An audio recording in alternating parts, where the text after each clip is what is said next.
Andy here with Insane Hobbies and RCs, and today we got something really cool for you.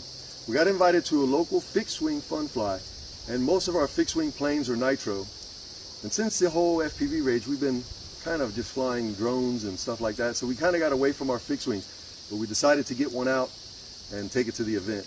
This particular plane's been sitting for about 3 years. It's a Skyline MX2, it's a 57-inch wingspan, and it has the OS 55, I think it's the AX. And like I said, it's been sitting for 3 years. So we're going to go ahead and try to start it up. We thought we'd share it with you.